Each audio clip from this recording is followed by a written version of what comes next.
The Mindful Medic podcast is proudly sponsored by the Medical Benevolent Association of New South Wales, ACT.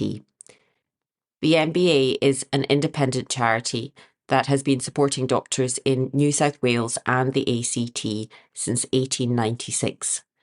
They provide specialised counselling, information, referral and financial assistance to doctors and their families during times of adversity or hardship. Their aim is to provide non-judgmental support so that the doctor or family member recovers their well-being and independence and, wherever possible, returns to their vocation. Their services are free, specialised and no referral is necessary. All contact is kept strictly confidential and they are independent of any regulatory body.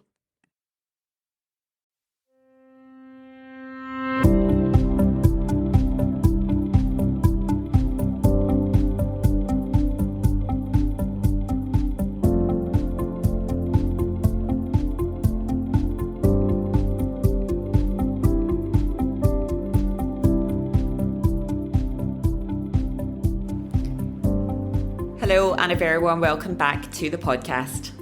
If you're just joining us for the first time, welcome. My name is Cheryl Martin. I'm an emergency physician, a yoga teacher. Everyone by now knows I'm a mad keen runner and eternal student. And this podcast is a bit of a passion project of mine that's been a long time in the making and is definitely a work in progress.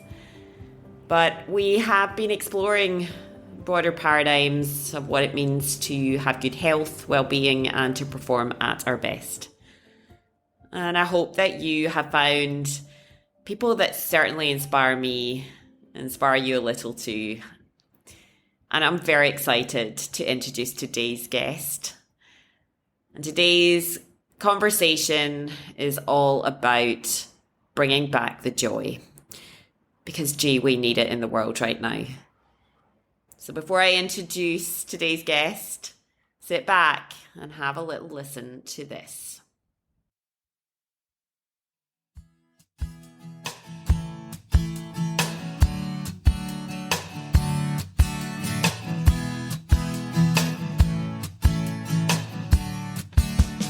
Take me back to that magical place. Cafe by the river where we had our first date. As we walked along, I could feel my life change. My soul had decided that you were my mate for life. So say that you'll stay in this moment with me.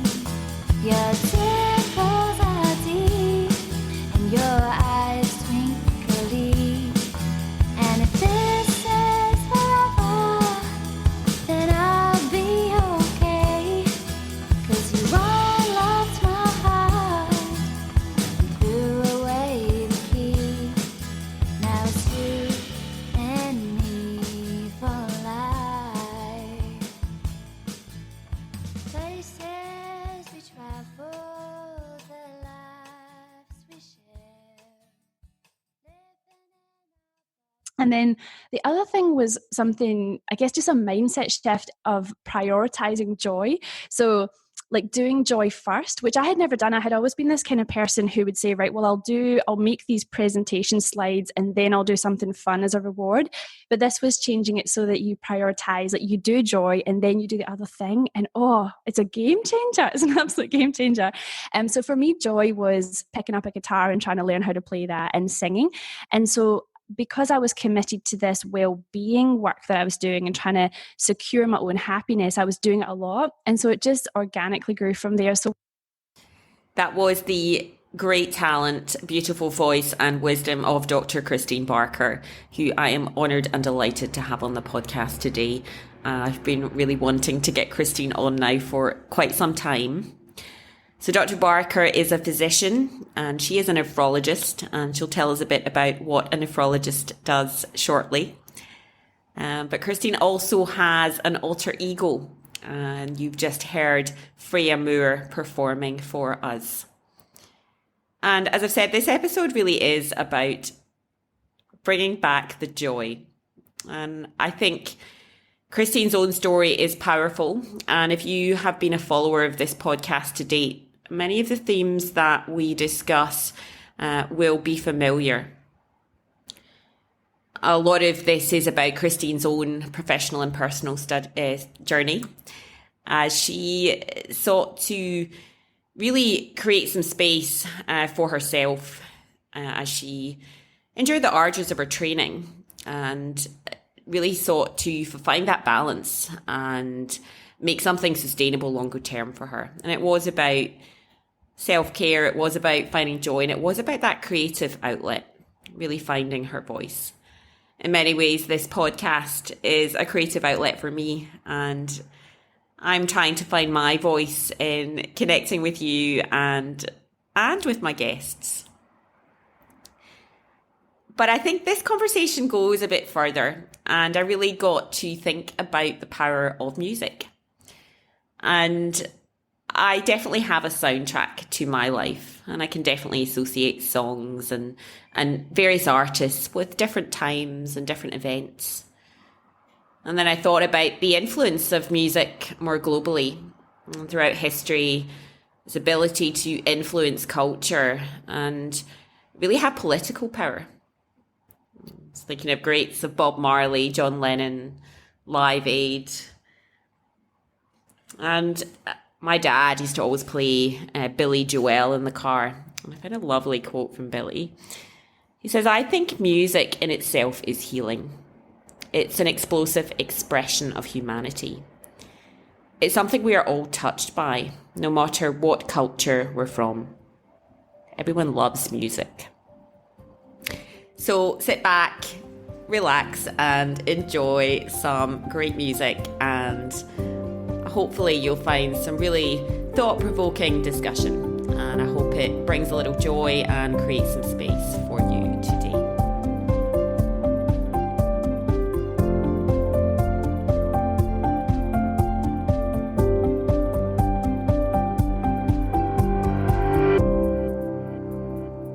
Thank you again, Kristeen. I am so honoured that you have come on to share what I think is, a beautiful talent, and I want to hear a bit about the story behind it, and looking forward to sharing some joy with the audience today. I think it was a couple of months ago, I was listening to a podcast, and Kelly McGonigal was on it. She's the author of the book, The Joy of Movement. I think it was something like that. And she was talking about the fact that music, movement and laughter are, three things that just bring joy. And we've spoken a wee bit on this podcast about movement and, the joy I certainly find through running and movement. But I also find a lot of joy through music, and I know that you do too. And I've been following you for a little while now, and so I'm so excited to have you on. So I have introduced you, but I wanted to just go back a wee bit to your story, because you are a physician and you're actually a nephrologist, and there'll be a few people listening who don't know what a nephrologist is. It is a highly specialised niche area of medicine. So maybe just a wee bit about your medical story and what led you to medicine, and particularly to be a renal physician. Sure. Yeah. So, so a nephrologist is a kidney specialist. So that's a doctor who manages patients who need dialysis and kidney transplants, but also just the whole spectrum of chronic kidney disease as well. So I guess I started my journey as a medical student at Glasgow University, and I went to med school because I was just very drawn to, I guess I'm just a people person. I love people. So that was and I got the grades at school. I was very lucky. So I sort of gravitated towards medicine. And then I did 6 years at Glasgow. I did my medical degree in a BSc Med-Sci. And then I did 1 year of internship over in the National Health Service. And then I moved over here. That was actually following a boy. But I really love Melbourne. I'd been over here on a student elective. And then I I worked at the Alfred Hospital when I first arrived, did my basic training there, and then my specialist training at a couple of other hospitals around Melbourne as well, and then back to the Alfred to work now as a consultant. So yeah, so that's the career path. Well, really interesting, because I also, and I actually didn't know that story. I knew a bit of it, but I was also a medical student at Glasgow University, and I also did. What did you do? You're integrated in your BSc. Oh, I did it in cardiology. I thought I wanted to be a cardiologist, which is a whole other story. Yeah, I did the sports medicine one. You was it? Oh, that suits you. Oh, that's beautiful. And I also, I didn't follow a boy, but I did follow my heart to Australia. I've been in love with Australia, I think, since I was 9 years of age, and I came here to visit my family. And I ended up at some point along the way at the Alfred, and that's where we met. Yeah. I don't think I was in the country that long, Cheryl. I was thinking about it. I think because I did ED when I was just like a year 2 doctor, and I had really just arrived. Yeah, so it was fresh. And what was it? You obviously decided to stay. So what was it about physician training and particularly about nephrology that attracted you? So I think the culture of medicine in Australia is, I think obviously there's a few things that you would tweak anywhere, but I think it is really a lovely place to work. I found the working experience really nice here in comparison to what I had experienced back home in the National Health Service, but I'm sure a lot of things have changed since then.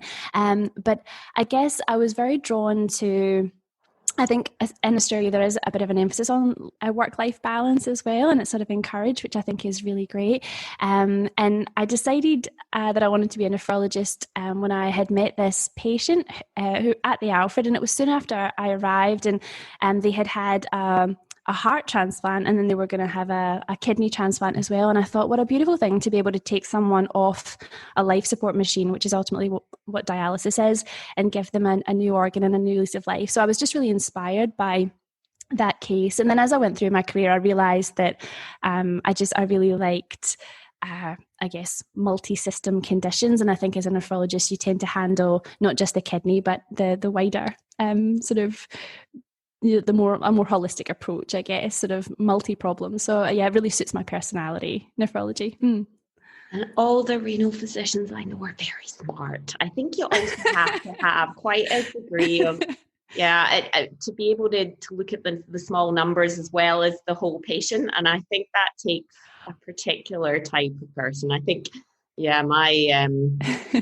my attention to the fine print and the detail probably would, and lack of attention span, it's probably what attracts me to my specialty. So I'm in awe. It is an arduous training. I mean, it's still 12 to 15 years. So I finished, when did I become a consultant? In 2017 I started working as a consultant, so I would be in my early 30s anyway. So from starting from med school at 18, sort of big journey. I just find that last part of training, because I think the bit that I struggled with the most was probably those last couple of years towards specialist training, where it is you're probably at the peak of your clinical training, but you're also studying for exams. And I mean, I like running, but I really felt, and I like trail running, and I like wandering and meandering and taking my own path and being on that kind of treadmill where, I knew there was obviously a goal that I'd set myself at the end, but it did feel pretty arduous. I think that was probably the most challenging part of my training. Yeah, and that's so interesting. Yeah, that you say that, because I guess I've obviously doing the exams and things was challenging, but I felt like there was a lot of structures around to help with that. And then it was sort of, you knew that when you did the exams, it was going to get you into your final training pathway. So for the nephrology training itself, once you've done the exams, it's a 3-year pathway. And I guess that sort of ties into sort of how I came to be like a singer-songwriter as well. So that kind of journey ultimately started in my last few months of training. And I had found similar experience to you, Cheryl, where I had reached that point where I was just about to finish my training and I was going to be a consultant. And you think that that's the goal, like you think that's going to be your happiest time. And it's, when you went to med school, it's what you set out to do. But actually I found that I was pretty miserable at that stage. And I think it was a sort of combination of just the work itself. I wanted to do a lot of transplant medicine just for my training and to really get experience, but a sort of side effect of that was being up in the middle of the night in the hospital with the transplant patients and having a lot of sleep deprivation, which over 3 years really builds up, and the hours are long in the daytime as well.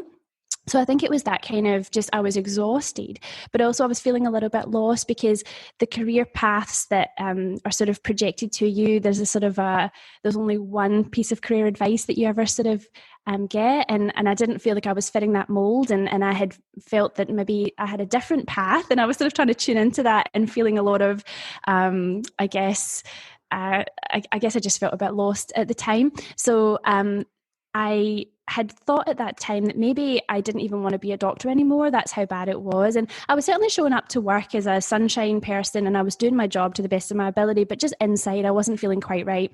So I was so relieved when I finished my training, and probably relieved is the best word to describe it, rather than happy. But then once I had a bit of time to sort of eat, sleep and recuperate and have a look at my life and what I wanted to be, I did want to be a doctor, and I was blessed with a lot of work in that first year. But I made this conscious decision to change things so that I could future-proof and try not to end up where I was in that sort of space where I was feeling a bit, I guess, I guess burnt out would probably be the best term. I know that you have issues with that word, and we'll probably talk about it. I don't want to interrupt you because I really want to go there, but I just, it completely echoes my experience. I had spent so long striving as a career I love, and I still love my job, and I'd expected that to become a specialist would be the pinnacle or the summit. I like to find the top of a mountain, and I actually felt a bit spat out the other side. And I think the irony is that it is actually a beautiful place of freedom and I couldn't see it at that point. And the things that you mentioned, sleep deprivation, fatigue, you've just been on this, and you haven't actually had a balanced approach to anything. No. And it's part of the nature of, I suppose, pushing yourself to achieve any kind of goal. And we have spoken about this on but I think the disappointing thing is we are in a profession where we are actually meant to be in tune to this and for our patients, and we're not so good at looking at it for ourselves. No. I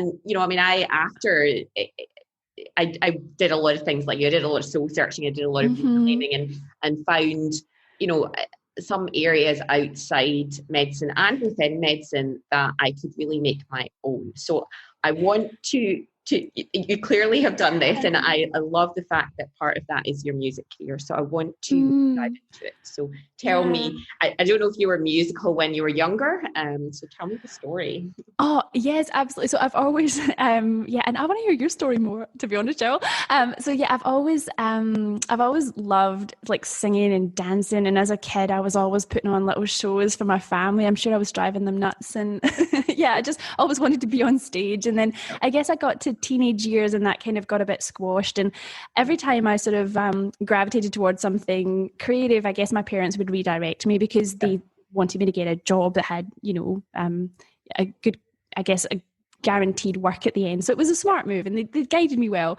But I probably did always have this little suppressed part of myself, I guess, as I went through. And I think what you're saying is right, that although you have these interests and things as you go through your training, the opportunities to be completely balanced and to have like hobbies that you can really get your teeth into, it's hard to commit to with all of the inflexibility that you find and the uncertainty in your hours. So even if you've got, say, just one Tuesday night, you want to have a class, you'll often be on call, or you'll have a patient who's sick, so I learned to not do that because I would end up resenting work.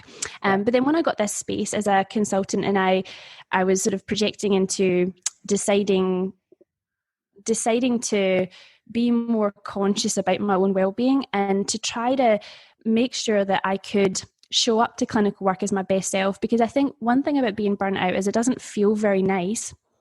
for you, but then the patients deserve so much better. And I think whether we like it or not, and I think a lot of doctors could sort of speak to this, is that you do get a little bit of compassion fatigue. And I am a naturally compassionate, empathetic person, but I've consciously known in my mind that some days when I've went to work, it is harder to just be present and with the patient and really be there for them. So they deserve the best. And so I wanted to be this certain type of doctor, and I wanted to try and secure, I guess, to not guarantee, but just make sure that more often than not I was showing up like that. And so I took to the internet and researched some ways that I could do this, and I found a couple of things that really helped. So one was meditation. The nephrologist brain. Oh yes, I'm gonna figure this out. Dr. Google will help me. So took to the internet, best place ever, and I got I guess two things that really worked were meditation. I had never meditated before, Cheryl, but it is a magic trick. I love it. Yeah. And then the other thing was something, I guess, just a mindset shift of prioritizing joy. So like doing joy first, which I had never done. I had always been this kind of person who would say, right, well, I'll make these presentation slides and then I'll do something fun as a reward. Yeah. But this was changing it so that you prioritize, like you do joy and then you do the other thing. And it's a game changer. It's an absolute game changer. So for me, joy was picking up a guitar and trying to learn how to play that and singing. And so because I was committed to this well-being work that I was doing and trying to secure my own happiness, I was doing it a lot. And so it just organically grew from there. So once I was able to play a few chords on guitar. Why was it a guitar? Why choose that? So I had on my bucket list that for some reason, unbeknownst to me, I really wanted to go busking one day. Still haven't done it. But I'm going to be following this now. It's quite exciting. So I really just wanted to be able to accompany myself singing because I always loved singing. Yes. So that was why. It was to accompany myself for future bucket list goals. So once I had a few chords down and I got the calluses and I could play and practice for a few hours, I started to write songs. And then once I'd written a few songs, some of them were terrible. And then I got a little bit better and I started to, I guess, feel like maybe if I like these songs, maybe someone else might like these songs. And, music's so powerful, and I'm sure you'll speak to that as we go through. But just that sharing that sort of experience and the magic that music can do in the world. So I really wanted to share what I had written. So then I went for vocal coaching and then I found a producer as well. So everything just unfolded. And so I've sort of accidentally become a singer-songwriter by just trying to fill myself up and keep my cup full for being a doctor. Yeah. How does that look in your daily work now? And how do you pepper that through your week? Because you're a busy professional as well. Yeah, I think peppering is a really good expression. Yeah, so I think I'm not going to lie, things are busy, and I do 2.5 days a week of clinical work, and I do a lot of teaching for Monash University, and I've also got my own education business, so it's like Renal Tutorials by Kristeen Barker. So I make like animated tutorials and pop them up online for like the physician exam candidates and things like that. There'll be people listening who want to see some of those, so I'll maybe get you to link me that as well. Oh, that would be great. Yeah, no, it's definitely something to check out. So I'm building that at the moment. It's doing really well. So I'm pretty busy, but then maybe like one afternoon a week, usually typically a Sunday afternoon, I'll do some deep work for singer-songwriting. So for Freya, I'll do maybe like songwriting or we'll sort of be in the studio producing or even rehearsing for gigs. But then the rest of the time is peppered in, as you say, just sprinkled here and there. So I'll maybe 3 times a week, I'll do a really good sing-song session just by myself at home, sometimes more, sometimes a little bit less, but and I often do use it as a tool to sort of refresh myself. So if I've say I'm working from home a lot at the moment in COVID, if I do a busy clinic and you feel a bit hectic after, I'll just get out the guitar and I'll just melt it all away. It's a really useful tool. And so tell me about, how you write, and do you get ideas through your day, and do you have somewhere where you jot them down, and how do you find your inspiration for your songs and your music? Yeah, it's such a variety pack. It's great. So when I first started writing, it would come to me just as a melody in my head, and then I would have to try and figure out what the chords were and what the lyrics were, and it was a bit sort of more uphill. But more recently, what I do is I'll sit down with the guitar and I'll just play a few chords over and over again, just like a chord progression, and then I'll just get myself into like a really relaxed state and just not worry about what comes out, press record, and then kind of it's often a lot of gibberish at the start, but when you listen back, you start to hear what the song's supposed to be about. So it just kind of comes out almost like meditation, I guess. It just kind of channels out and it builds. So sometimes if I'm really upset about something and I'm writing because I'm processing an emotion, that's times when sometimes a song comes out fully formed, and then other times it's a bit more piecemeal. But yeah, it's actually hard to describe. But yeah, it's just I think Elizabeth Gilbert speaks to this really well. Have you read Big Magic? I have, yes. Yeah, so exactly what she says, that these things just come from somewhere. I don't think I can take too much credit. So I wanted to go into, so Freya Moor is your musician name, and I wanted to go into a few of your songs. Have you got a favourite so far in your own work? Oh, I think my favourite song is Can of Worms. Yes, so tell me about that. Tell me where it came from, what the inspiration was. So the inspiration for Can of Worms, it's probably my first like political song, I guess. But it came from an experience I had. It was a negative experience of I had witnessed leadership that was not a kind of a wholehearted leadership. It was an ego-based leadership, and it was sort of when someone's trying to put people down to make themselves feel better, but this was happening in a really profound way, and it really, really got to me.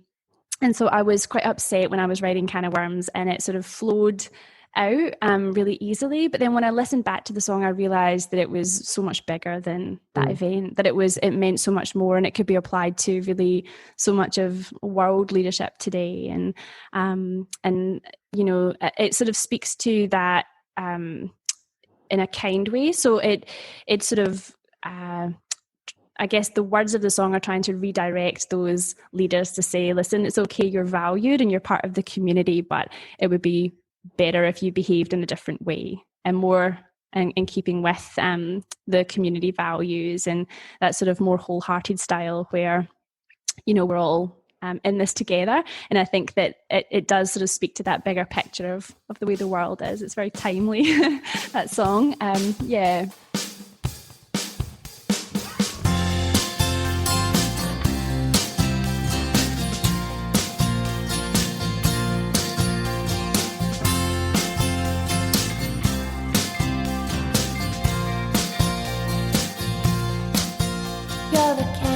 Worms just opened up, and I look around at the other birds. It's breakfast time, but we don't mind letting go. I can see that you are insecure, feeling tall while we are on the floor. But my dear, you know that we can fly. So I'll take you for a little ride and show you how we do. Everyone here matters, and you matter too.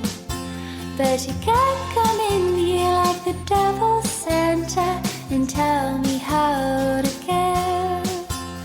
'Cause basic nice, you're not doing it right. You crossed the line, my dear. And don't patronize me with age's wisdom, 'cause I'm at wisdom too. He's also kind with an open mind, and that don't sound like you.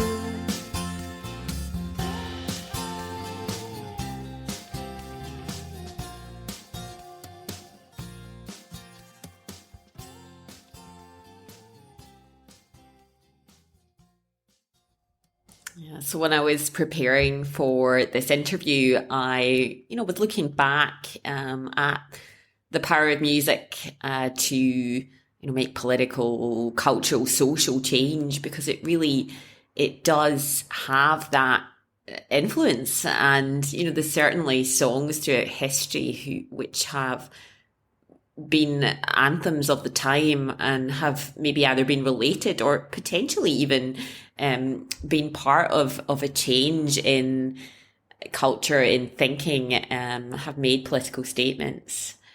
I I was also thinking, about my own relationship with music. And look, I'm not a musician. I don't have any musical talent. I think my school report card read consistently, should take up a musical instrument. I can't even sing, unfortunately. I'm rather tone deaf.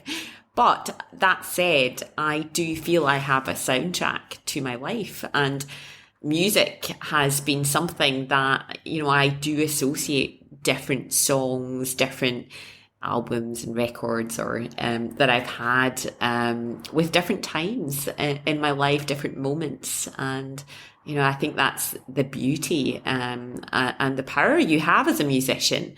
You perhaps don't know who that you are inspiring to your music.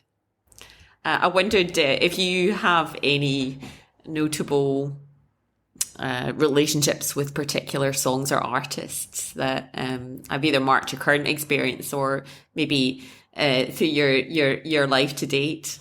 That's such a good question. I guess. What kind of music do you like listening to? I mean, I love listening to singer-songwriter music and music that tells a story. And I really love that sort of simplified, like just a beautiful vocal on like a guitar, like sort of like, Tracy Chapman. And I think probably Tracy Chapman would be a good answer to your question. I'm sure a lot of her lyrics speak to that. But and I'm very inspired by Ed Sheeran and Taylor Swift and Kobe Callie, just the way that they have these beautiful poetic lyrics, but they are, they keep it nice and simple as well. But I'm trying to think about times where I've been influenced by music. I know that I've been soothed by music, so I can this is probably a funny story, I guess, but I can remember this time where I used to have a lot of fear of flying, which sounds crazy because I've done so many flights now, having lived in Australia and gone back and forth, but I had this real fear of flying, and I was experiencing turbulence one time on a flight, and I remember just looking through for a song that would comfort me, and Mariah Carey, There's a Hero, for some reason, and that made my fear just melt away. I was quite happy. So some deep breathing in Mariah Carey, she had me sorted. But I wish I had something more profound to say about music that's changed the world. That was such a question. I think so there's a couple of things that come to mind. So I was made aware, quite early on that your taste in music is a personal thing, and that other people might not share it. I remember it took me back when you were talking to being first year in medical school, and I remember one evening I was coming home from a lecture, and I'd parked my car on Kelvin Way, if you remember, and I had this lovely little pink Toyota Starlet R797 BNS. I loved that car, and hadn't had her very long, and I was really horrified to find that my car had been broken into. They'd broken in the front passenger window, and they'd gone through my CD collection, and they'd left them all behind. And I'm sitting there on the phone. I think it was to my dad, and I was like, "Dad, my car's been broken." And they've left my music collection behind. So that happened in first year. And then I think a couple of years later, I had a couple of friends who were musicians and they were at medical school as well. And one of the chaps, we used to hang out on a Friday night in, it was called, it was Blue Bar. It was a little jazz kind of funk bar where one of the guys was and he was great. He actually became, I think, Tea in the Park, kind of up and coming 20, newcomers at one point. And I remember I was driving him and another friend to Edinburgh for a gig, and I'll have to mention Ravi. He stopped the car, and he went at the garage. I was filling up the petrol, and he bought music. My music was so bad. Oh, that's such a shame. It's very individual though, isn't it? It really is individual. It brought me joy. I have to say what he brought me joy as well. I did learn a lot about different styles from him. But and I've also got memories. My dad I mentioned him at the start of the podcast, listening to Billy Joel. He'd also listened to a lot of Rod Stewart, memories of driving in the car, and he was a Meatloaf fan. First time, second time, and third time he came around. So, yeah, music is definitely a personal experience. Oh, that's great. That's so And he great. also remembers when he was young. So they used to, my mum and dad, I used to always go to the Electric Gardens, which I don't think is there in Glasgow now, and watch. He was a big Slade fan.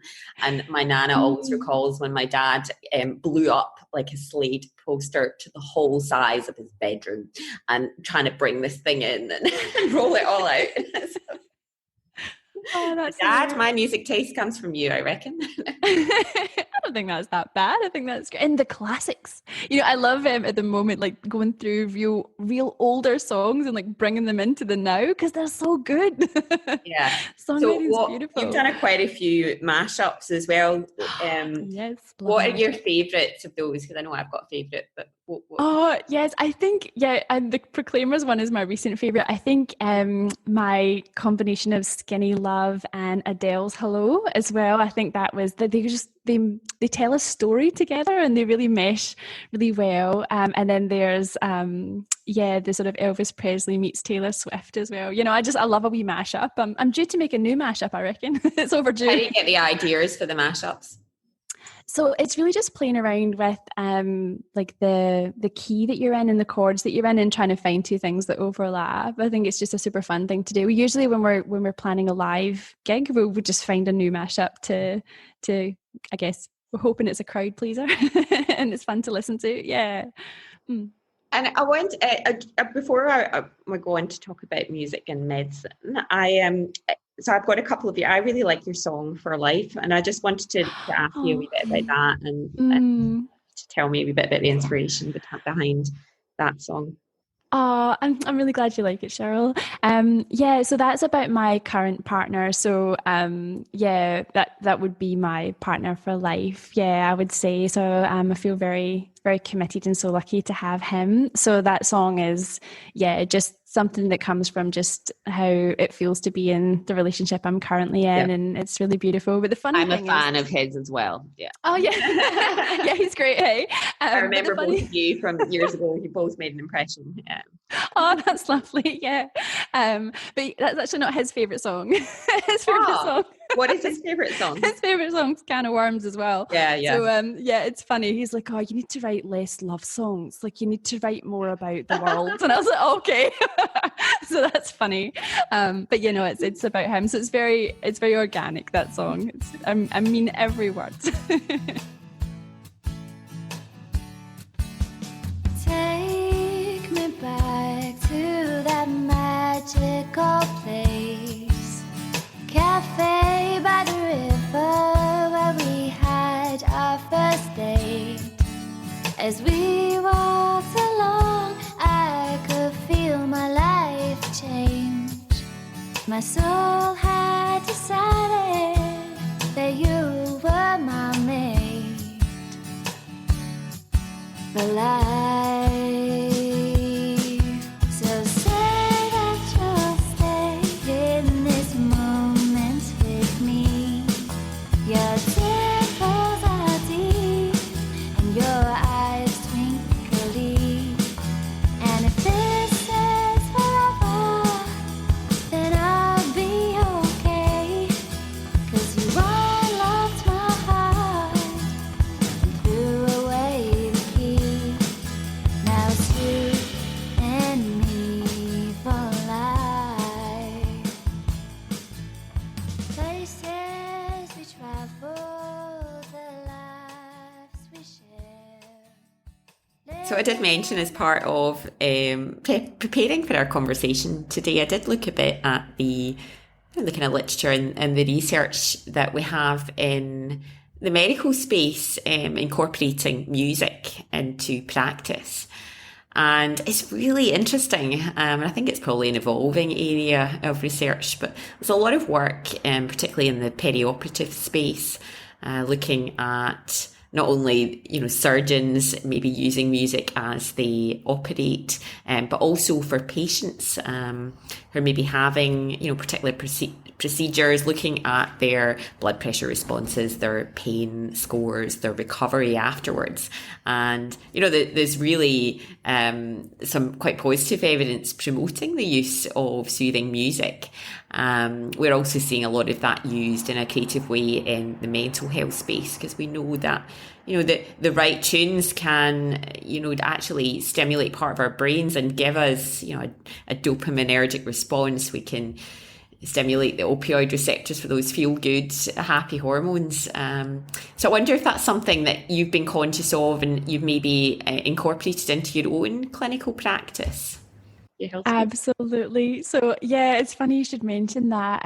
But yeah, when I was doing my training as a nephrology registrar, we used to do renal biopsies. So it's a very invasive test. It's done under local anaesthetic, but it's quite stressful because you're basically firing a biopsy needle into a kidney, which is just a sack of blood vessels, right? So you're worried you're going to make them bleed, and you're worried they're going to have a complication. So for me, that was a pretty stressful procedure. So I would use kind of nice, not with lyrics or anything, but sort of like kind of almost like spa relaxing music, and I'd put that on for the patients, but really it was making me feel quite relaxed.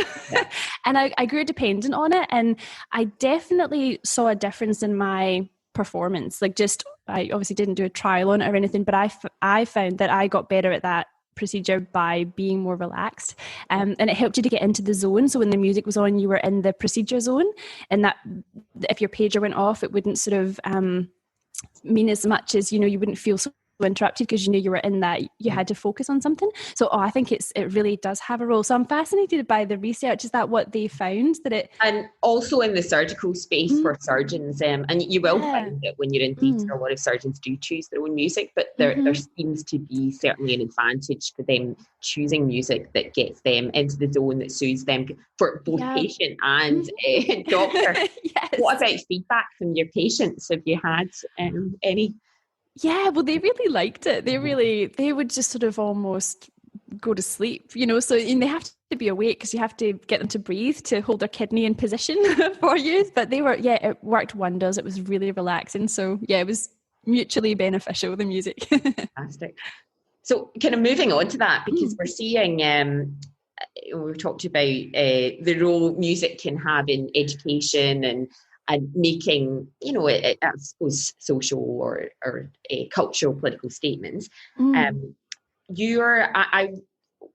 There's been quite a lot of doctors speaking out through this pandemic and trying to, I suppose, advocate, educate, and share reliable information. And I noticed your, so I don't know how I found it. I think maybe you had forwarded me a link to your song, which I thought was just fantastic, because here is a way to, in a way that is accessible, share some really good, reliable information, but in a kind of less aggressive form, and also bring a bit of joy.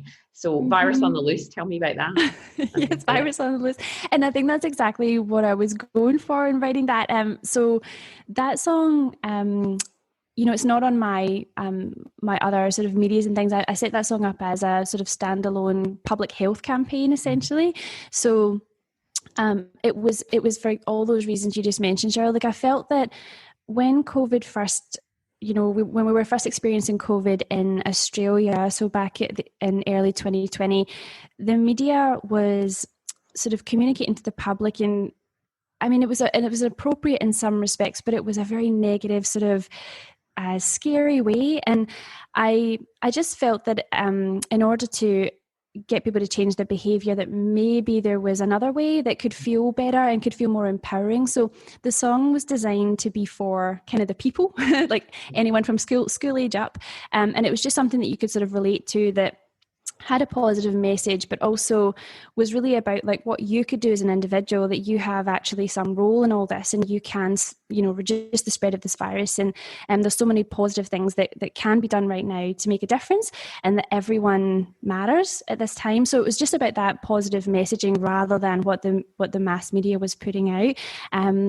So, and it was funny how that song came together. I wrote it on a Saturday afternoon went to Simon's and we produced it and recorded it on the Sunday, and then I made a music video in 3 hours on Monday and then popped it out and ran a campaign on Facebook. So that was pretty successful. Yeah, and it was just funny how it came out so quickly. I haven't had the idea, so it was obviously meant to be out there. But yeah, it was all about that kind of positive messaging, but with a serious underlay. 5 us on the loose. We're trying to stop it, trying to stop it. Oh, breaking news. It's killing people, killing people. Ooh, it's a shame, it's a shame. But we are the people. We can do what we can today.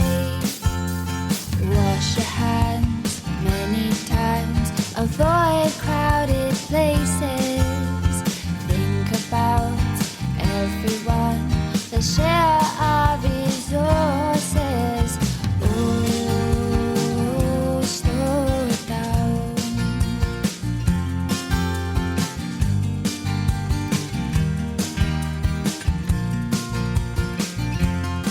If it spreads nice and slow, there'll be beds at the hospital, and lives will be saved. We can save them, we can save them. Ooh, keep them safe, keep them safe. 'Cause we are the people. We can do what we can today. Wash your hands many times. Avoid crowded places. Think about everyone. Let's share our resources. Ooh, slow it down. Ooh, slow it down. Cancel travel plans. Keep it local, keep it local. Meetings, they're banned. Take it virtual, take it virtual. Ooh, it's a phase, it's a phase. But we are the people. We can do what we can today. And what do you do if you think that you might be infected? Stop the spread, call ahead before you go get tested. Oh, slow it down. Oh, slow it down.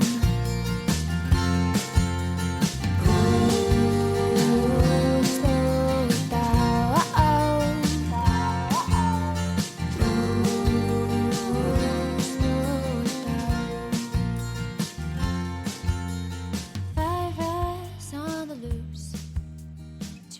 Stop it, trying to stop it. Ooh, breaking news. It's killing people, killing people. Ooh, it's a shame, it's a shame. But we are the people. We can do what we can. Yeah. And I mean, I think the other thing we're seeing, so there's a group of emergency physicians called the ED Musos, and we've seen quite a few healthcare workers, like at the Royal Melbourne, getting together, despite this disconnection, coming together through this medium and sharing their musical talent and really bringing a lot of joy. We've seen a lot of that at the moment, and we've also, and I'm very aware that we really need to support our artists at the moment in particular, but the MSO live concerts, I have loved those through this. And you actually did a live concert as well. Tell us a bit about that, and how you pulled that together? Well, Simon's probably the person. So Simon, my producer and my gig buddy, he's also an audio engineer by trade. So he had the whole, live stream set up and made it kind of fancy and sound nice. So he's really the one to give all the credit to. But basically that came out of, we had released, or we'd worked for 6 months on our EP downloads, which we released in February. So right before COVID hit, really. And we had planned to gig live around Melbourne to try and promote the music. And we obviously didn't get that opportunity. But we really wanted to still perform and, particularly sharing the original music, but we had a lot of covers as well. So it was just about adjusting to that time we were in. And then we just wanted to see how it went. So we did one live gig and we would really have loved to do more, but we went back into lockdown. And so Simon and I haven't been able to be in a room together for months. So today I'm going to see him later and we're going to start things up. So watch this space. There are gigs on the way, live stream gigs. Excellent. So yeah, it's exciting. Have you followed some of the other the concerts, some of the online kind of musicians through this period? Yeah. Well, I guess there's been a few. It's been really inspiring to see some other artists do a lot of live streams and do them really well. And yeah, so that has been, and I think there's been some actual music festivals on that I haven't actually been able to attend, but just know that they've been happening. So it's lovely to see that the music scenes, I guess it's changing, and it's, I guess in some ways it might be better in future. I mean, I think there's still a place for live gigs, but it opens up the world as well. It opens up opportunities. Yeah, agreed. And I'm curious to know what response you've had from your colleagues and in your workplace. I mean, I think it's pretty exciting to have a colleague with your skills, your talent, doing something a little bit different. Yeah, well, it's been really well received. And it's funny, I was quite nervous about, I guess, I guess my friends and family obviously knew that I was doing this in my spare time. But this year it's really just common knowledge, and, my line managers know and all that sort of stuff. So I was quite worried about that. Actually, I was thinking, what are they going to think? What are they going to say? But really, it's been so well received. So you're right. I think it is seen as a really positive thing. And it's sort of nice to see what people do outside of their immediate job and everything. So I think it's really, it's, I guess, enhanced how I show up in that job in terms of, I feel like I'm more authentic than I've ever been, because I'm able to express, my whole self and let everyone know who that person is, and not just one part for the day and one part for the night, if that makes sense. Yeah, and I think the ability to be authentic and to show up to your workplace healthy, happy, positive, engaged and invested is so important. And I think it's particularly important in our line of work, because at the end of the day, it has the potential to influence the quality of care we're able to deliver to our patients. I think patients want to see our humanity, but they deserve doctors who are healthy and invested in them. And able to do that, we need to be in that space ourselves. This is a key performance indicator, because it does have the potential to impact the way we show up for our patients. Yes, I couldn't agree more. And I think there's so much to say about when, I don't know if you feel this way, maybe an emergency, I'm sure there's a lot of skills that you have picked up along the way that you use every day. But I know that when I go to clinic now, a lot of the time, I'd say probably most of the time, what I'm actually doing is just communicating and having a sort of a human interaction. And sure, I might be prescribing something, but that's probably the smallest part of what I'm doing. So the training I've done prepares me for that little fraction, but really the sort of real therapy is happening from that communication.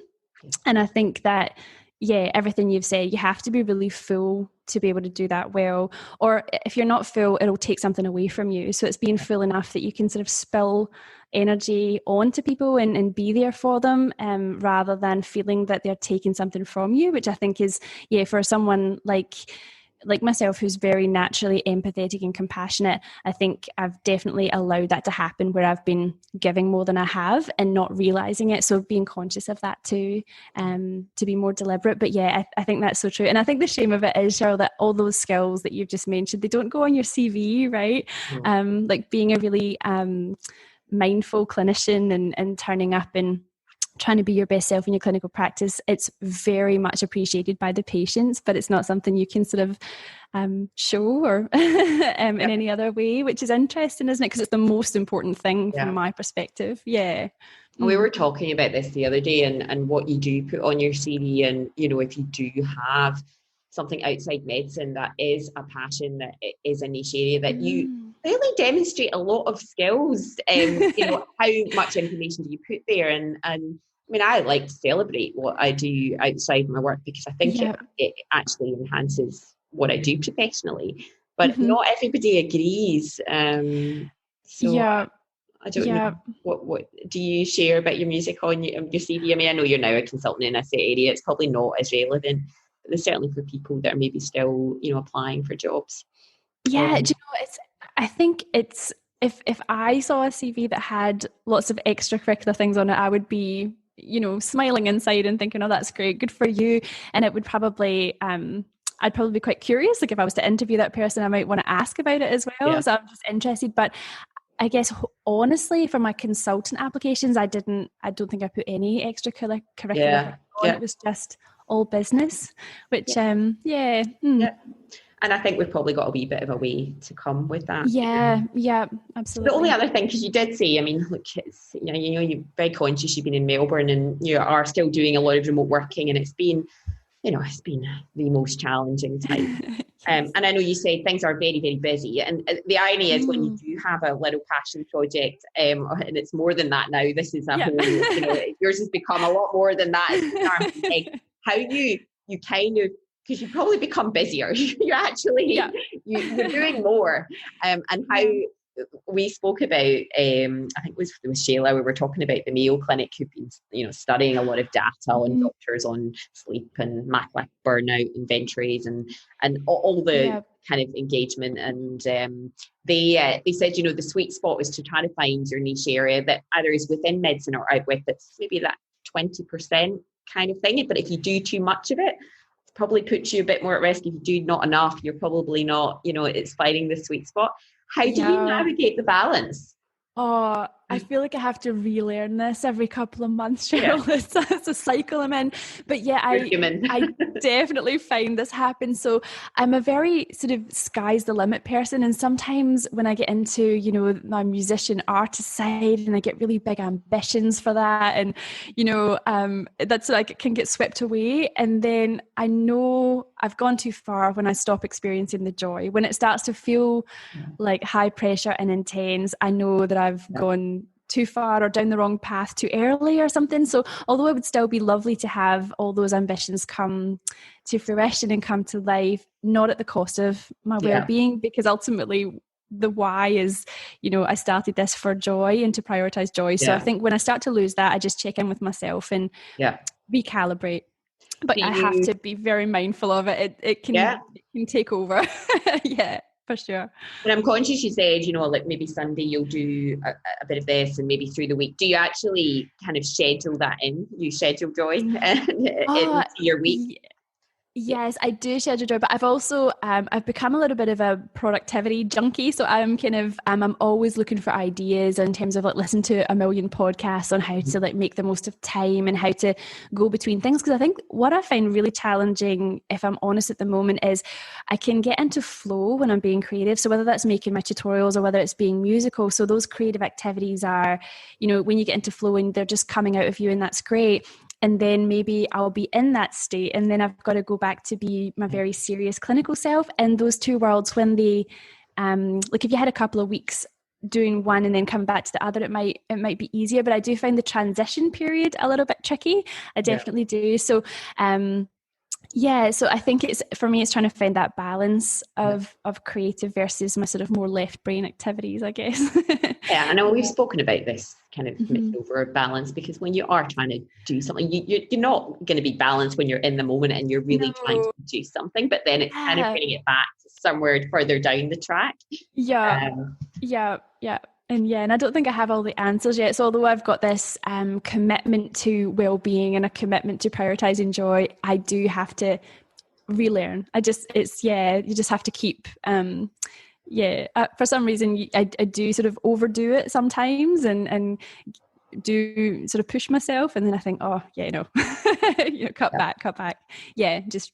But I really like that kind of, it's the self-knowledge of being in a place where you actually thought, no, this is not sustainable and I'm actually pretty miserable, to now have a couple of years later that kind of perspective where you're like, well, look, that things are going to be busy, things are going to be challenging, but this is, how can we make this workable in a way that makes it makes it sustainable, but also bring, as you say, joy. This is going to be the podcast. It's got to be the main thing. That's right, exactly. How do you share that with your junior doctors, your trainees? And I know you teach medical students. Does your experience influence how you show up for them? Exactly. And I think I do sort of invest a lot of time in our registrars and things in terms of their well-being. I like to check in with them. And if one looks like they're not doing, if one looks like they are struggling a wee bit, I'll definitely check in with them individually and things like that. And I guess I like to just have a safe space for them. I want them to feel that they can really be honest with me, because I think when you're at that stage in training and you're, going for interviews and things, you might not feel like you can be completely honest at all times about what your path really is. So I think I just try to create a space for them to, have no consequences. Doesn't matter what you say to me, and we'll work out something. And I try to be a bit more open about their career path, because I found it really hard to find someone who could do that for me. So I think it's trying to be be that change that you want to see in the world, essentially. It's just trying to be that, and I guess leading by example. So I try to show up and be kind of an authentic version of myself as well as a doctor, so that they can see that there's lots of different ways to be a clinician, I guess. There's lots of different role models. So I think that's probably the main way, is just sort of leading by example. Yeah, I mean, I love this. I think probably like you, I did just want to get on with my training. I didn't necessarily want any help. I just wanted to get down and get the job done. But I do remember, a few comments towards that latter part of training talking about the kind of post-specialist journey, and people saying, well, you need to think ahead and you need to do this and you're going to do this and X and Y and Z. And I remember thinking at the time, oh no, that's not what I want to do. I actually want to, I suppose, design my own. I want a bit of autonomy, a bit of freedom to design my own journey as a specialist. I kind of felt that I'd probably earned it by that stage.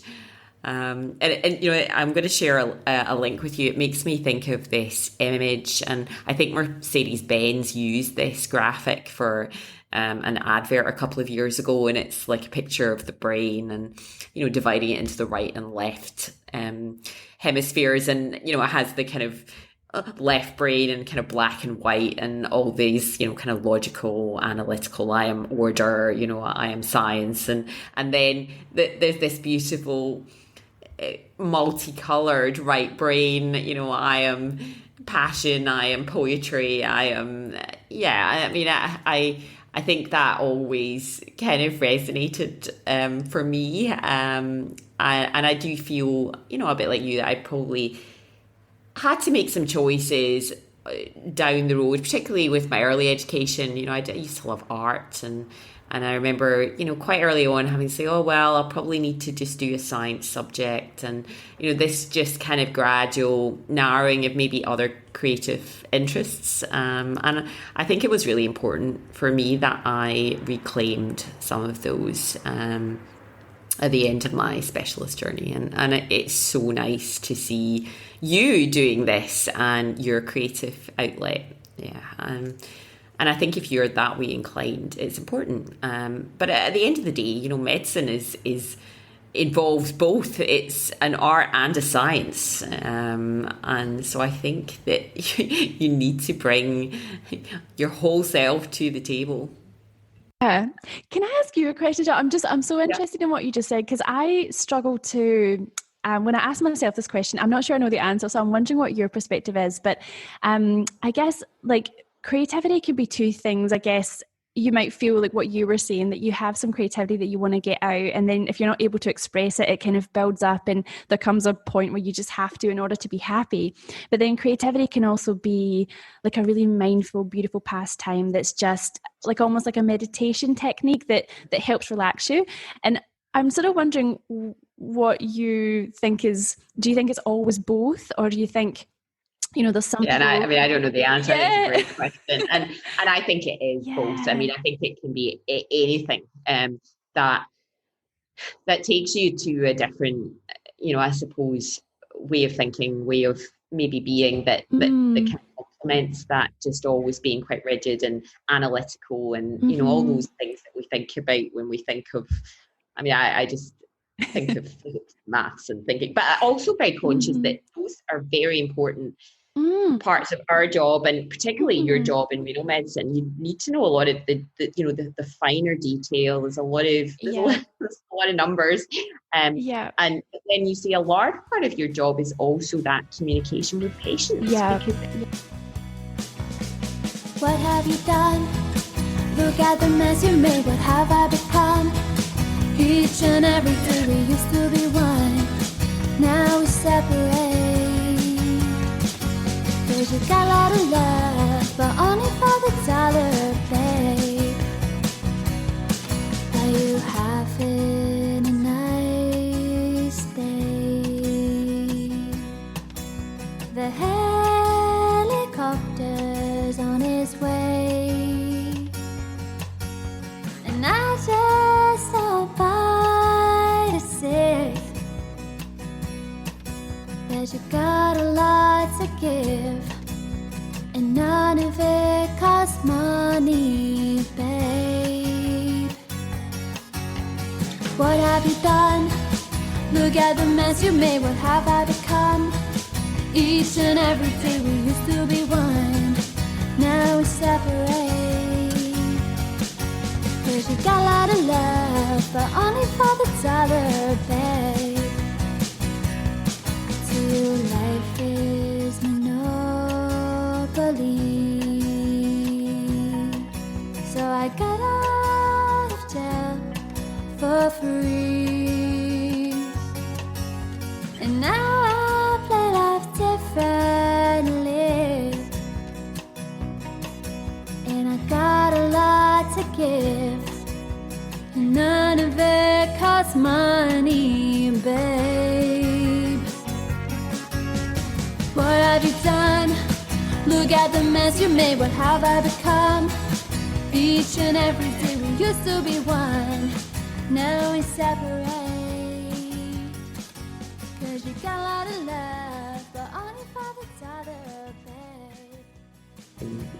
What does your meditation practice look like? Because again, there's another thing that can take so many forms. And I think it does. I mean, I started meditating, as I say, in 2017 for the first time ever, and I'd always been someone who thought that was a bit not for me, right? I didn't understand it, but then once I started doing it, I was converted. It was really, really powerful. Did you use an app, or how did you actually go about it? So I used my favorite thing to do right now is to put on like kind of yoga music or meditation music, and just that just helps to turn off the thoughts when there's something else to listen to rather than silence. But when I'm well practiced at it, I can just sit in quiet. I also think what's really effective is exercising first. It sort of gets, well, you're obviously a yoga instructor, so I'm sure you can speak to that, but exercising first, it sort of does something, it sort of moves you along quicker, so that when you meditate, it's more powerful. Then I feel like if I sit down to meditate without exercising first, it takes me a lot longer to get that benefit and get to that place.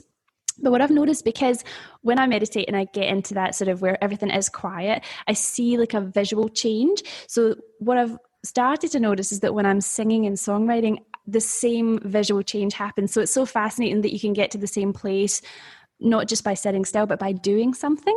So I do a mix of active and just peaceful meditation, but probably just when I'm time poor, I probably do more active meditation when I'm singing, songwriting, or exercising, and then just a really quick meditation at the end. Yeah, and that's so interesting, because I mean that's the whole point of the physical postures in yoga, which have only come quite life and this ancient practice, which was mostly breath work and meditation. Yeah. The whole point of the physical part was to kind of, get things moving, burn off all that kind of energy and jitteriness, and then be able to actually sit down and be still and kind of, go inward a little bit. So very interesting that that's your experience. Yeah. And I mean, I have to say, I still struggle to, I think people have the misconceptions about meditation that you have to empty your mind, because it's really impossible for us to just, have the mind quiet. And that's the whole point of this podcast, because our minds are full. People think I can't spell mindful, but it's actually, the irony is most of the time our minds are on,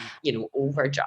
So true. Even just giving it something to focus on. And for sometimes that's a moving meditation for me, but for others, just watching thoughts and just, or maybe counting breath. I like to count my breath a lot. And so, I'm sure you've got loads of techniques. And I'm curious, because I saw that you were a writer as well. Is that something that you use to write?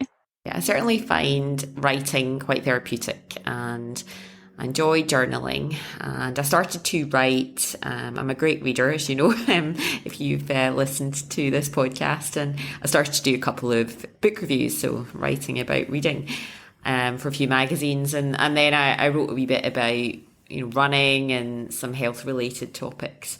But I actually have found this process of doing the podcast really useful for being able to put more thoughts down on paper. And after I have these conversations, these beautiful conversations, I go away and I write about them, because I find that thoughts flow quite freely, which is quite interesting. But yeah, I think as you say, it's another one of these therapeutic outlets, and I know a lot of people find benefit in writing, like art and music. So very excited to hear that you're meeting Simon, your producer, in person later this afternoon. So can you share what you and Freya have on your radar for the next couple of months, and maybe looking ahead to, a brighter 2021? Just so many originals. So we're hoping to, we're preparing for a gig at the moment that's hopefully going to be a live stream gig, and it's got a theme at the movies. So we're going to be having a lot of covers of songs that have been in the movies, just for fun. But we've got a few originals. I feel I've got this... I've been blessed with lots of original songs, but it's just getting them down, recording them properly now. So we've got 2 songs that are just about ready to be released, and we've got one that's sort of under construction, and we've got so many more that we're just getting to. So I think hopefully now that we'll be able to get into the same room together, things will really move a lot faster. And so I'll be releasing them. To be honest, I'm not sure when I'll release them. Just when it feels right. I think there's a lot going on still with COVID, and I'll sort of see if I can live gig before I release. But I'll keep you guys updated on socials and things. Great, and I'll be putting all of those links in the show notes. Before we go on to the last part of the podcast, I just wanted to know if there was anything that you wanted to share with the audience based on anything we've spoken about, or anything that we had discussed prior to the episode. I guess, the only thing I sort of, I was curious as to your thoughts on this as well, is although I've sort of talked about creativity and music as a way to prioritise joy and sustain my own well-being, like I've really thought about like what would have happened if I'd had that approach to my training. Like, would it have made a difference? But I think wholeheartedly I'd have to say that you have to have your basic needs met first, that you have to be well slept and well watered and fed, and have just the absolute basics before creativity can sprinkle on and do what it really can do, is to really fill up your cup that much. So I guess it was just to say that, because I wouldn't want to give the impression that I think that this is some magic trick that we should just give to all the trainees and, work full time and have this creative outlet. And, if you don't have one, then that's your problem. It's not really, that's not what I'm saying. What I'm saying is that I find it a useful tool, but only when my basic needs are met. And I think that's an important message. And I don't know, what do you think? Yeah, thank you for sharing that in such an articulate way, because I think that is such an important message. And it's we have the luxury, us now, with perspective and time and being on the other side of it, to have this conversation. And I mean, I hope that it does bring a bit of hope, but we know the training is long, we know the training is arduous, and I think the fact that you are showing up for your trainees and creating safe space for them is so important, but also encouraging them to attend to those basic needs. You know, your sleep, eating, your family, you know, you need to have those staples in your life. I'll make it personal again, but I remember the lowest point of my coming up to my fellowship exam. I came in, I'd swapped into some night shifts so I could fit in some extra study sessions, and I lived alone, and I opened my fridge at 3 a.m. when I came in from work, and it was empty. And I think that was, I just remember, it seems a bit trite now, but that was a low point for me. Mm-hmm. Yeah. But it's worth it at the end. There is light at the end of the tunnel. If you're in training right now, you can design your week when you finish. So that's good. Let's hope yet. Yeah. And what about any thoughts through, I mean, how has you're clearly working from home, there's a lot more telemedicine. Is that things that you've embraced? Any other changes through the pandemic that you think might persist in the longer term? I think working from home is really life enhancing, and not having to commute. And I don't even have a big commute, but it does give you extra minutes in the day. But I think it's really great for patients who are ultimately pretty well, and they're just coming for, you know, a quick check at their bloods, and they can do their blood pressures and things at home. That's really handy. But I think it's probably not sustainable for the sicker members of our population. So I think there'll definitely be a place for, you know, face-to-face consultations. But I think that the patients are really loving telemedicine, and so I think that it will be a lasting change in some capacity as we move forward, which is, I guess, a good thing. You know, it's adding to their well-being as well, which is great. But it is a vulnerable population that you are dealing with through this as well. And you know, you talked about having to engage with patients through this, and that takes toll, because a lot of them are stressed, they're scared, there's different ways of, it can be a bit threatening to see people coming at them. And yeah, and I think the most challenging thing there is sort of so those patients that I've met before physically in real life, so they know who I am and I look after them, and I'm continuing to look after them on telehealth. But there's other people that I've never met before, and they're just listening to this voice on the other line, on the end of the line. That must be unusual, I think. So I much prefer if I've met the person, I feel like I'm still doing a good job of looking after them. But if I haven't met them, obviously I'm trying my best. But it's it would be much nicer to meet someone face to face to establish that rapport and relationship before you continue to look after them in the longer term. Because even you are having, you know, for many of your patients, that longer term relationship. Yeah. I mean, I'm conscious that many of my patients I will see only fleetingly, but it was interesting. I had a patient a few months ago, and I was wearing a mask and she was wearing a mask, and we had the consult, and then about 2 months later, quite recently, I saw her again, and actually the name was a bit familiar, but she didn't recognise me and I didn't recognise her. And you would think, you know, with my accent, she would have and then it dawned on us halfway through the consultation that we had met before, and we both didn't recognise each other. And I thought that's really interesting. And because of the masks, mainly because of the masks. And they've been very challenging. I know that I had a recent sort of experience with the mask when I was doing inpatients, and so I can only imagine what it's like for you doing that all the time, but having a really difficult sort of end of life conversation with this horrible headgear on. I mean, I'm like a holy hand type doctor. It was just, it was different. I'm also a firm handshaker. very, very holdy hand. I'm a high fiver for the kids, and they help them up. I just don't know if they're gonna. Yes, it's so unusual, but but hopefully we'll get through this at some point and it'll go back to normal. Hopefully. So I have been asking a couple of questions to every guest that come on, and you know they are. We tend to cover a lot of these things through the course of the conversation, but you know, do you have a working definition? I think you probably already referred to a lot of what good health means to you personally.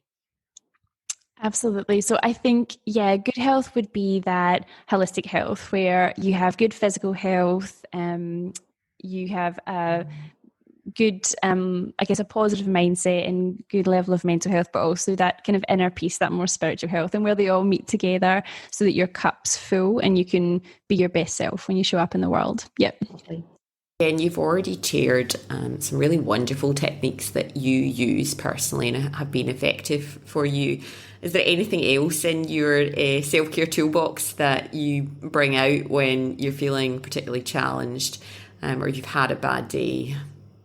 Yeah, I have a whole cupboard, Cheryl, a whole cupboard. So I use a variety of techniques because I'm so committed to well-being. I have, so depending on how I'm feeling on the day, I'll gravitate towards different things, but there's, journaling, there's gratitude, there's being in nature, as well as like the meditation and the songwriting that we've spoken about. So yeah, there's a whole host of things. And I guess one of my absolute go-tos, like when you wake up in the morning and you feel like you've got outside the wrong side of bed, right? You don't feel right. You feel kind of angry or whatever. And you're going to work and you don't have time to do any of that, to fill up your cup. What my favorite thing is to put on like tunes in the car, like, as if you're at like an actual dance party, and I'll have a little party to myself in the car on the way to work. And it sounds crazy and I must look crazy, but it is so fun. And then by the time I get there, it's part of the commute and I feel better. So that would be that in the car, or even just putting some tunes on and dancing because no one's watching in my house. They are so helpful. They're real mood boosters. So yeah, the whole cupboard, but those are my favorites. I love that. So I'm sure I haven't been to one, but I want to go to a silent disco.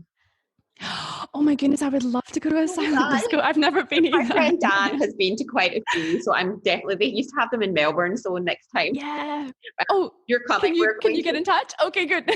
I'll see you there. I was on leave and I signed up for a dance class, and it was quite a random one, and it was a mix of tunes of like, there was a bit of disco, bit of 80s, bit of rock, bit of ballet, a bit of classical, and it was, the dance moves were all over the place, and and I reckon I think I spoke about that. I bought the trifecta of joy, so it was music, movement, laughter, and I think it was actually the youngest in the room. And the chap that runs the classes, I mean, I think he started this a number of years ago, and he has like 80-year-olds in his classes in Byron, and I just, it was that's great fun.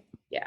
That's the kind of 80-year-old I want to be, right? Yeah. Like that's who I want to be. Well, my nana was sequence dancing all through her 80s, so there you go. I've got her to nurse 3-inch heels. That's so good. Is your nana going to be on the podcast? Did you say? I have recorded with her, but we had a few technical issues. Oh no! So I think I'm going to have to wait till I'm actually in person with her, which hopefully will be sometime next year. Oh, that would be beautiful. I can't wait for that. The audio was unworkable. Oh no. So put it on hold. My nana and I, so this is where we beg to differ when we talk about the Proclaimers at the end. My nana can't stand the Proclaimers. Yeah, my mum can't either, and I love that song. I love it. It's perfect for the silent disco too. We should put in a request. So again, the silent disco is now going to be on this, but if you could design your ideal self-care Sunday, so what would you do? Where would you start, and how would it go and flow? Yeah, I think an ideal, like if it's solo, I mean, I obviously love spending time with my partner, but if it's solo, I would go for like a big walk at the beach. I love, Elwood Beach, going along to St Kilda. It's one of my favourite places in the whole world. And yeah, doing that walk and then walking back and then having some yummy food and then sitting on the porch with my guitar and singing. My neighbours must hate me, but it's my favourite thing. It's so good. That's my ideal Sunday. Yeah. I actually have a musician next door to me in where I live, and I love listening when he gets oh, great. Oh, I would love to move next to you. Get your guitar now.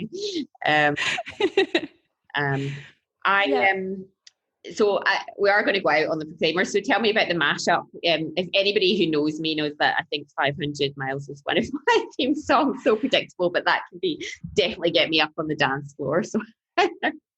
It's such a great song. Yeah, and I think really, to be honest, I connect with the song on so many levels. It is really fun, and it's that one that, at the end of the night, that's the one I want to finish on. I think a bit like you, it's really, really good, but it's also such a beautiful part of our culture, isn't it, Cheryl? Yeah. Like being Scottish and Scottish. Exactly. Yeah, and it's something I can't do. I do a little bit when I try and sing that, but for the most part, I don't have a Scottish accent when I sing, and I kind of feel like I'm not, I'm missing that. So sometimes it's nice to reconnect with your culture as well through music. So yeah, it's one of my favorite songs as well, I must admit. No common ground to start from, and we've fallen apart.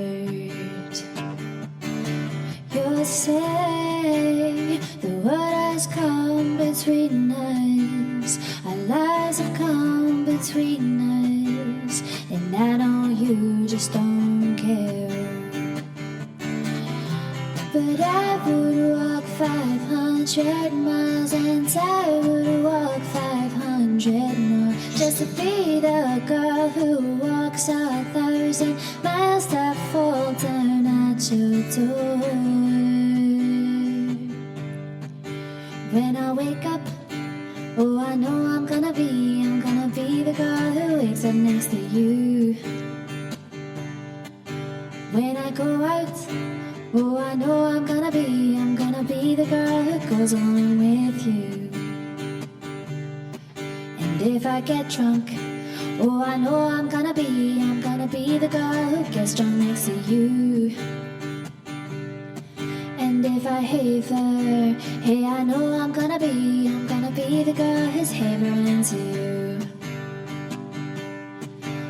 And I would walk 500 miles, and I would walk 500 more just to be the girl who walks 1,000 miles that fall down at your door.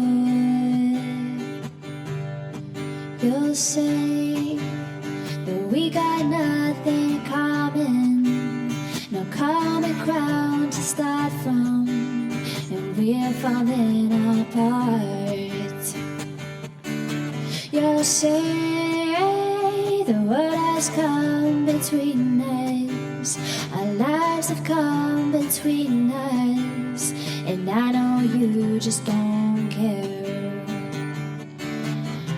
But I would walk 500 miles, and I would walk 500 more just to be the girl who walks 1,000 miles to fall down at your door. And I would walk 500 miles, and I will walk 500 more to be the girl who walks 1,000 miles to fall down at your door. So actually I have a few of the Proclaimers songs and albums, and my favourite song is actually Blood on Snow. So you have to listen to that one. And you know, because we're talking about music, just through COVID, I see there was a lot of challenges out there, and I didn't personally really embark on any of these. Certainly didn't do the push-up challenge. I didn't think I'd be able to sustain that for X number of days, but I did do the album challenge. I invited my dad and my uncle to do that too, and I found that a really interesting experience, and I loved living through the decades of their music history, and then revisiting my own. So I wondered what would be on your top album list?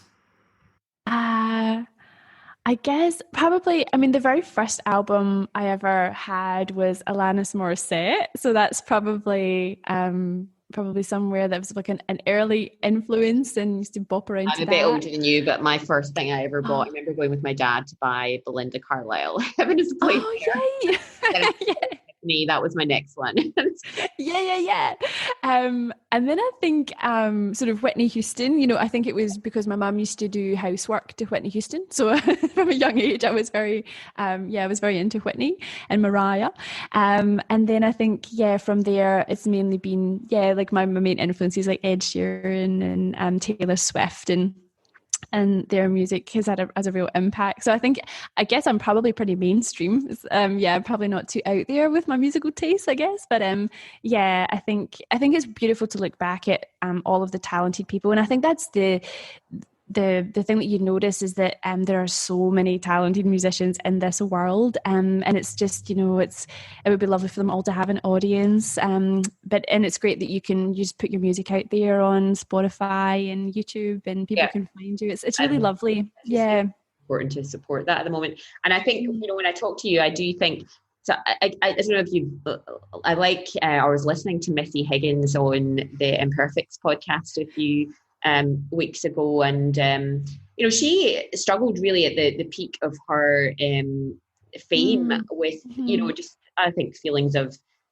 overwhelm and probably a bit of a kind of burnout experience and Yeah. imposter syndrome. And she talked Mhm. a lot about that on the podcast. And I loved her album Old Razzle Dazzle, and I think a lot of that comes out through her music. I remember Mhm. used to listen to that on the way into my night shifts, and a lot of it really spoke to me through that kind of quite dark period of training, middle of winter. You're doing 7 night shifts, and it was really interesting to hear her story on the other side of that, because she took quite a break from her music and has only recently. I'm going to send you that, but again, that idea of telling your story through music, of trying to engage your audience and share an experience, and hopefully bring comfort and joy, which is the theme for this episode.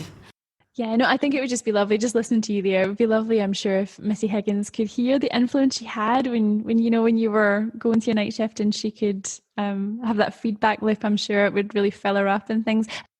Thank you so much again, Kristeen, for coming on the podcast. I have had so much fun talking to you. I think you are an inspiration. I think there's some really important messages in your experience and your story, and I know that so many people are going to find a lot of hope and value in this conversation and really love your music. Please keep doing what you're doing. I will post all your links in the show notes, but do you want to just give us a summary of where we can find you? Oh, yeah, fantastic. So, so you can find my music at freyamoor.com. So it's MOOR. So you have all the links to, to streaming platforms and things on there. It's all free. And you can also, on the website, if you are interested in coming to some of our gigs, if you sign up on the website, then I'll just automatically send you a free ticket when that comes. And otherwise, you can find my, education website. That's Renal Tutorials by Kristeen Barker at Thinkific. So I'll send you the link, Cheryl. Yeah.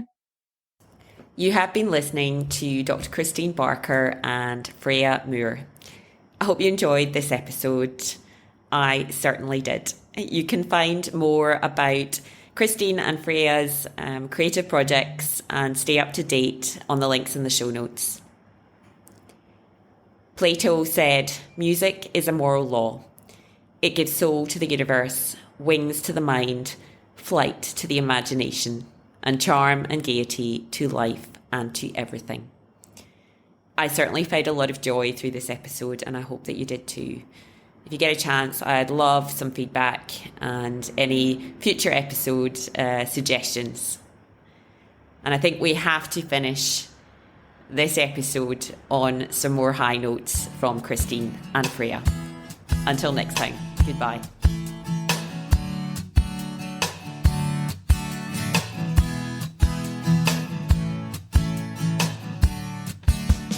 Take me back to that magical place, cafe by the river where we had our first date. As we walked along, I could feel my life change. My soul had decided that you were Although I've sort of talked about creativity and music as a way to prioritize joy and sustain my own well-being, like I've really thought about like what would have happened if I'd had that approach to my training. Like, would it have made a difference? But I think wholeheartedly I'd have to say that you have to have your basic needs met first, that you have to be well slept and well watered and fed and have just the absolute basics before creativity can sprinkle on and do what it really can do. Now it's you and me for life.